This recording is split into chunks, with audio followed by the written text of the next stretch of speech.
Okay, this is Father and Sons, Bryce. Several people have asked about the banner that we pulled that says Stansbury Park Flyers on it. And so I thought I'd make a quick tutorial with my son, Jake. This is Jake. Hello. And that's my other boy, Taylor. And this is Jake's slow stick. And he named it Graves Digger because his last name is Graves.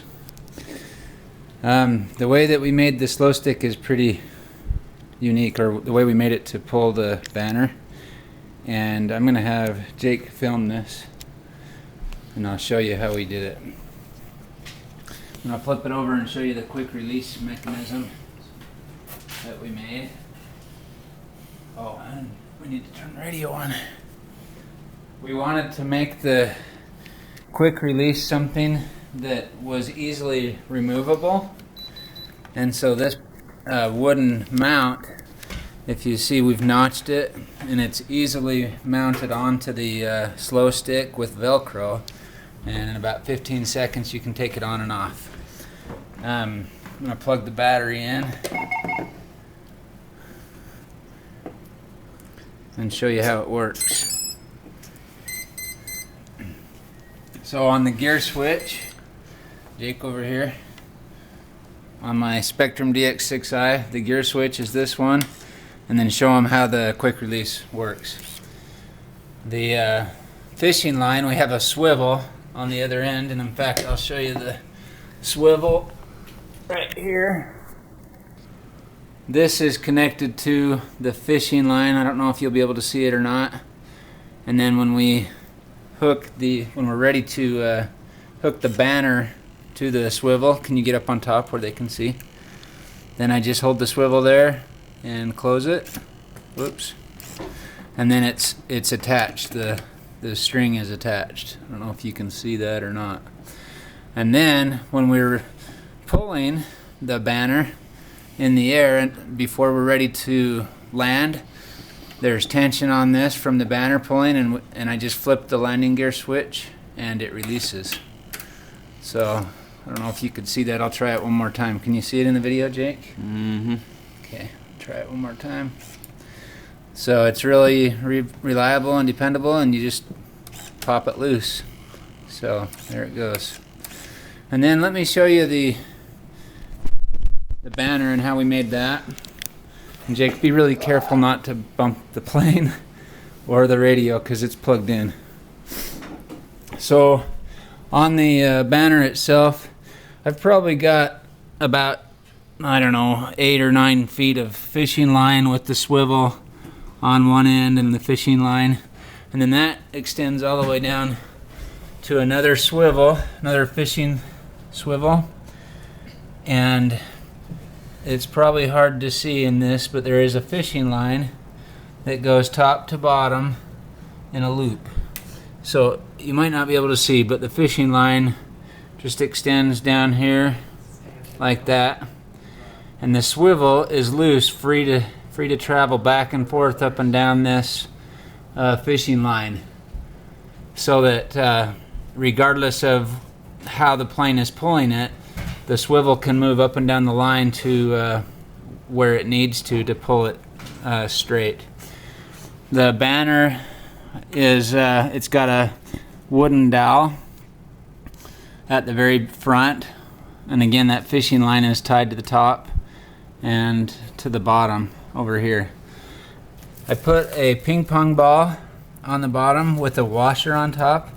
The washer helps it to stay weighted so that when it's being pulled, it stays with the washer weighted towards the bottom, keeps the banner upright.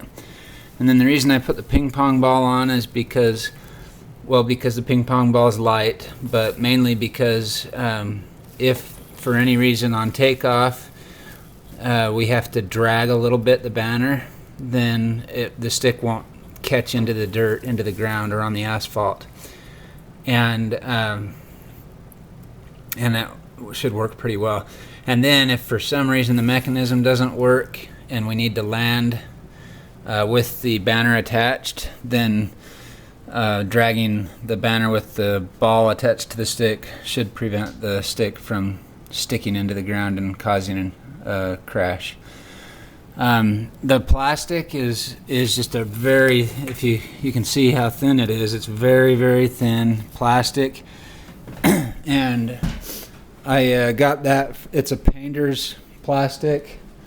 And that's used to keep the overspray from getting on things that you don't want to when you're spraying your home, when a painter is spraying homes.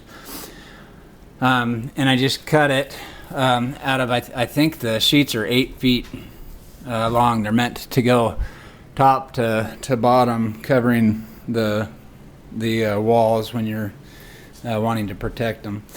And then on the back end, the back end will whip back and forth violently, and we wanted to prevent that from happening. But the reason it would whip back and forth is because it can't get airflow through the back end of the banner.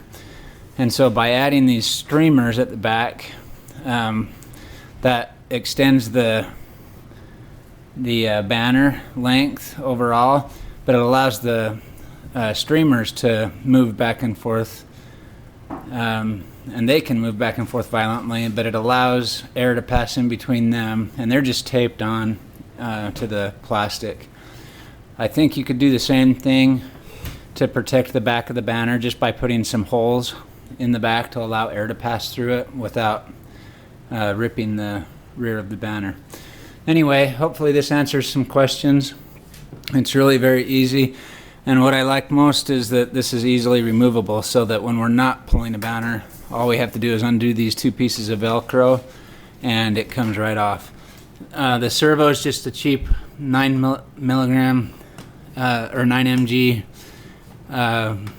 servo from RC Timer. It is a Metal Gear servo, and we just, actually this is a piece, if you look at the landing gear that we have on the plane, it's an extra piece from the landing gear. Then I just drilled holes through it so that the pin could go in and out and easily release. So it's pretty easy setup.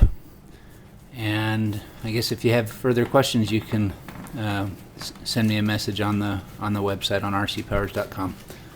Thanks. Say goodbye, guys. Hasta luego.